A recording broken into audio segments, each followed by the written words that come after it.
Hi, Syria. Hi, Mario. How are you guys? How you doing? Hi, Wonderful, wonderful. So, what questions we have today? Let's take them. absolutely. So today we have a feature question that says, how should I demonstrate a sustained national or international claim in a EB1A petition if my most significant achievement occur within a short time frame, such as the past 6 to 8 months? Oh, wonderful. Syria and Mario, I think this is one of the favorite questions when people ask us actually. I think I would like to take a step back here. When we say that most significant achievements, the significant, it is never what we consider as an achievements normally is just a possibly the impact that has resulted after such a long time. I mean, for that matter, when you look at the whole criteria itself, awards, for example, are not a significant impact in a lot possible way. It is like it is actually a outcome of something that you have already achieved. Award is not a achievement by itself. You have to consider it is an outcome of something that you have already been doing. Now, same thing about membership. Now, when you talk about, let us say, a paper or something that you have created, a paper or something that you have created is always, it takes a knowledge, it takes a lot of time to earn something. Suppose if I'm writing a paper on modern AI in semiconductor industry, let us say that. So it means that somebody has to take an effort to learn AI, and the knowledge takes a lot of time to kind of have an impact. Then original contribution is something, yes, I mean, I think it's always there. I mean, I would say that critical role is always something that has kind of you have been doing and that has created a good impact. And salary, of course, you are earning since last couple of years or maybe in last 1 year, so it is always a kind of a sustained in all possible way. Okay. Now, having said this, please understand that a sustained acclaim per se has three dimensions. Number one dimension is, you know is not necessarily time, as we call it. Sustained is not a function of only time. It is a function of knowledge that is required to acquire it. That's number one. Second is the impact that it a long lasting impact that it has created and left behind. I mean, legacy that you may be leaving behind. And third is a function of time.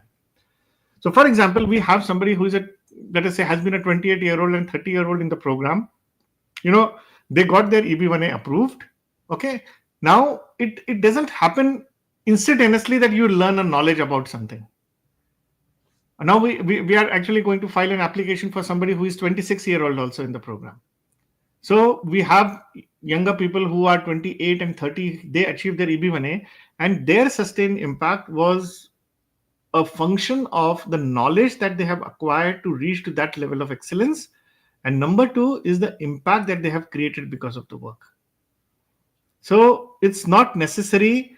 Don't bother about time. Don't bother about a time, in a sense, timing. I mean, that 6 months or eight doesn't matter. It's like saying this. Today if I get a Nobel Prize and if you were to apply for EB1A tomorrow, is USCIS going to say, oh, you got it is a short period of time you got Nobel Prize? No, never. It's in our mind. But yes, if that award is relevant, if that membership is relevant, and it has some kind of a profundity, your expertise has a profundity, then it will make a tremendous difference. I hope this makes sense to all of us actually. Okay. Absolutely. So that's the way it is. Yes. So let's say, yeah. Yeah, of course. So the next question's from Anonymous. So here at the Next League, what red flags do you look for in early stage profiles, and how do you address them? I think it's the same question actually in a different, maybe somebody is asking us this in a different form, that what do you, it's not about red flag. I mean, I think there are three dimensions of success for your EB1A. I would say that the number one is, are you an expert? Your degree of your expertise. If you're not an expert to an extent of, of a highest order. I mean, you have to be a top 1%, 10% in your field of expertise if you can't define that. I think the majority of the challenge people have in their entire EB1A, I mean, it's not about you are young or early or later on actually. Early stage profiles you're talking about. It's about understanding your own expertise. Can you define it properly? Sometimes the nomenclature helps, and sometimes the profundity and how you cover over a period, how much time has it taken, that matters. Let me give you an illustration. We had a person who worked with DoorDash, and his job was to kind of connect it to logistics, find the best routings. And there was a satellite that was used to kind of do that. They don't have APIs, but I think that's the way it is. But instead of saying that, okay, software logistics engineer, so we say no, it is a geospatial software engineering is the expertise. And we got a letter from ISRO, also a space research organization from India, and that's the kind of profundity that you can present. And sometimes what happens is, let's say in my own case, what had happened was over a period. Let's say I was the CEO for Financial Planning Standards Board. Then I was, I had a short stint of HR head. Then I was a director of one of the leading business schools. Then I was selling mutual funds. Now, many people whom I approached, they said, oh, your expertise can be consulting, could be financial consulting, financial planning, investment management, investment planning. But remember, I cannot help myself to be the showcase as the best in the world in that.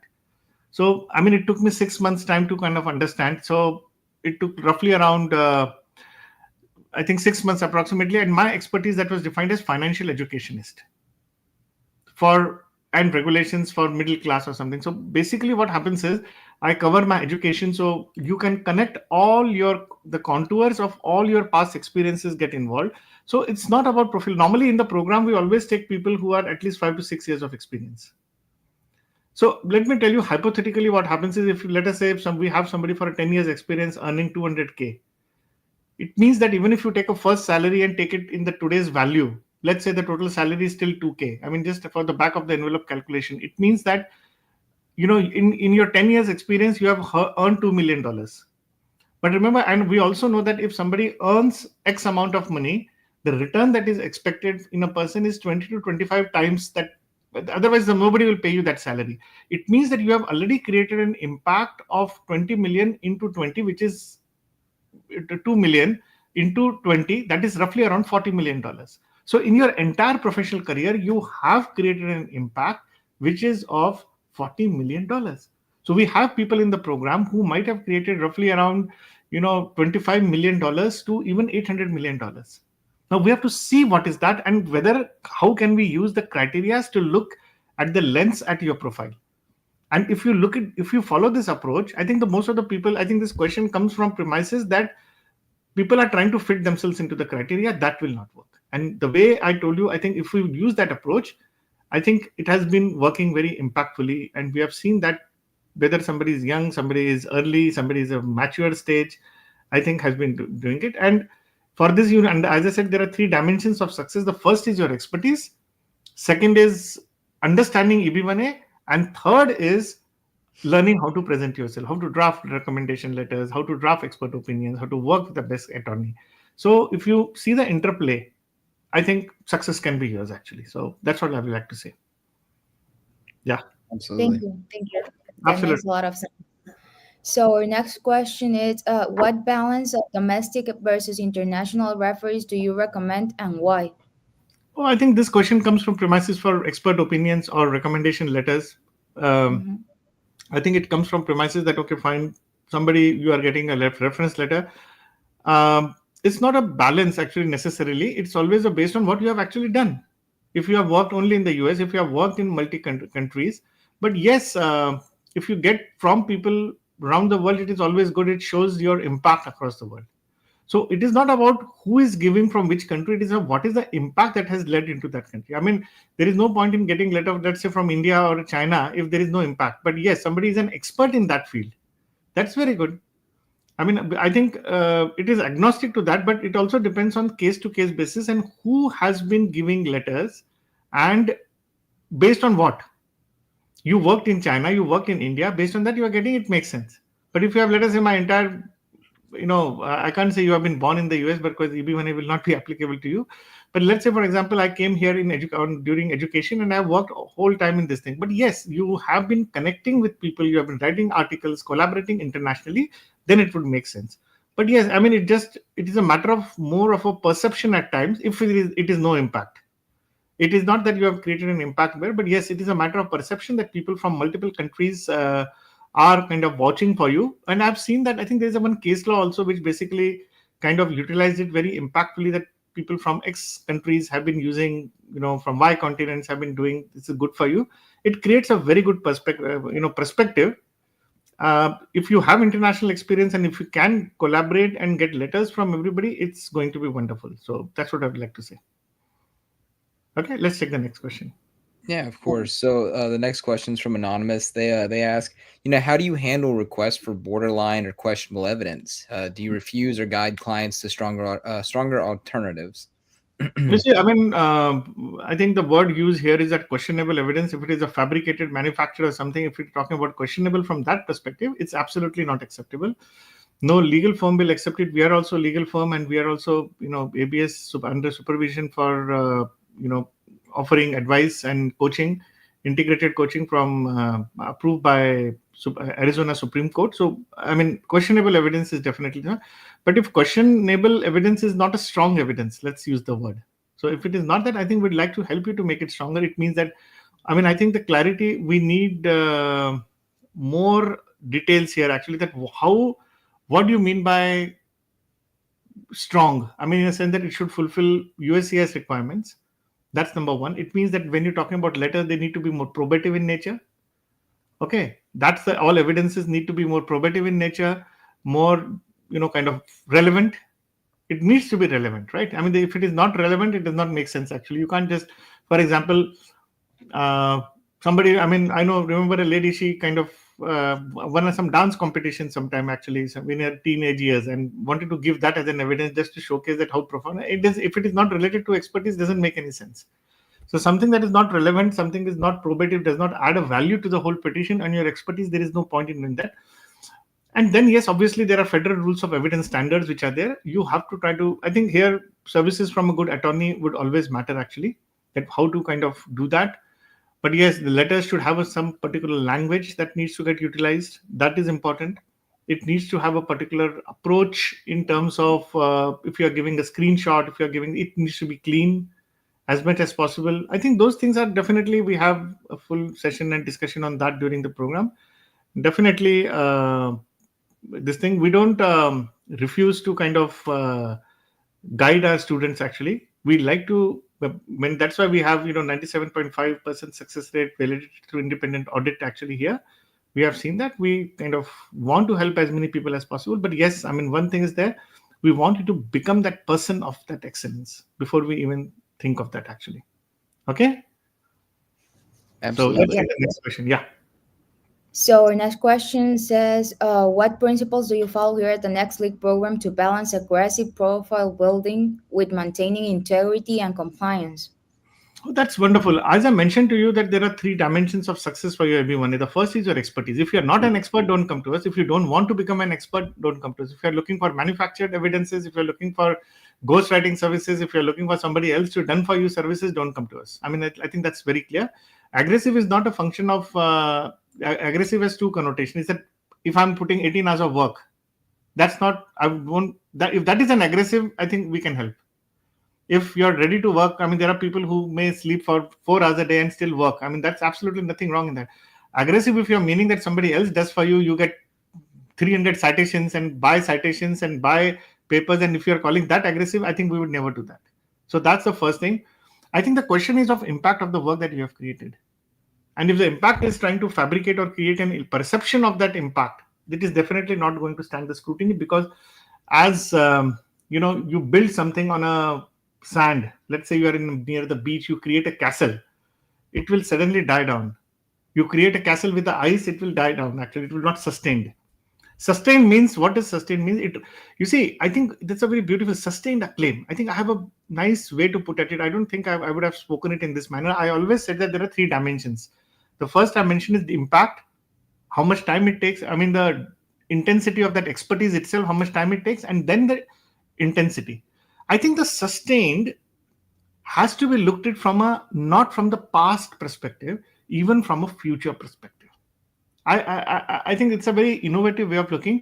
Sustained acclaim means how long that acclaim can be sustained over a period for the next decade. Will it last a century?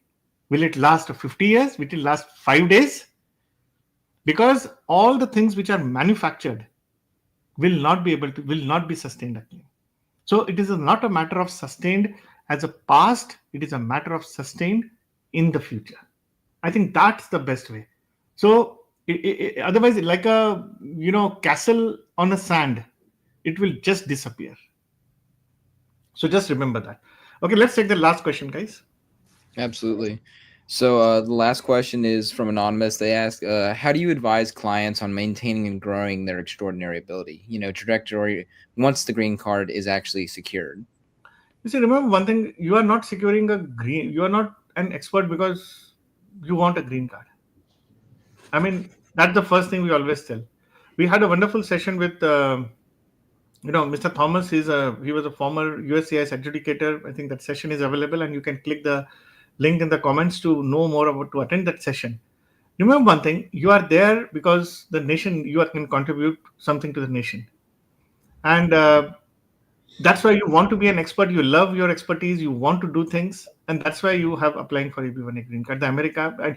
So I always tell people that it's like talking to applying for EB1A green card is like talking to President Trump and telling him that look, uh, look, this is I'm Mario, I'm Syria, I'm Ranjeet. This is my expertise, and this is what I can do for the nation.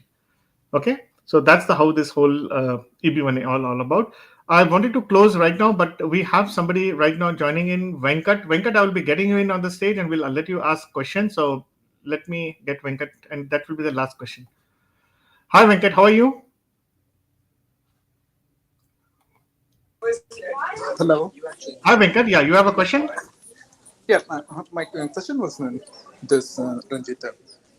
Let's say I'm a mechanical engineer, but I was not sure, and I'm in a banking industry. I was not sure if I'd qualify for an EB1A because I want to take my area of expertise as banking regulations. So was just wondering on how it works. Definitely. No, I will explain to you. I will explain to you. First, your qualifications would not make a difference for the purpose of EB1A. The qualifications just give you a fundamental, a skill set.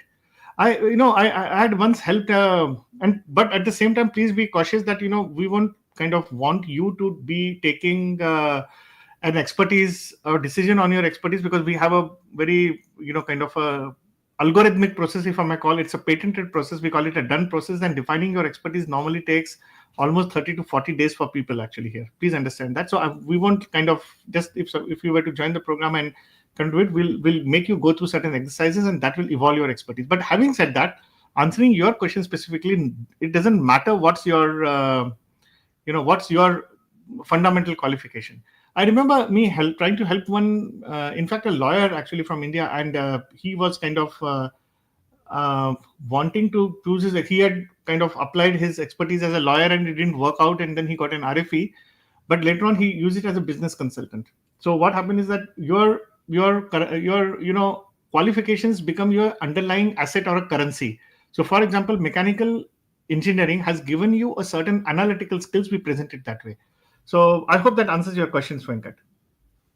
Yeah, that does. So what you're saying is I can still go ahead. My qualifications don't Absolutely. matter. How many years of experience you have? I've got around 17 years of experience. Oh, wonderful. So you have 17. And would you like to just give me a quick range of your salary? I don't need the exact amount. Just give me a range. Say 150 plus or 200 plus, something like that. Just tell me that. Yeah, and it's around 150 plus. Okay. So let's say, for example, hypothetically, for 17 years of experience, I'm just rounding it to 20.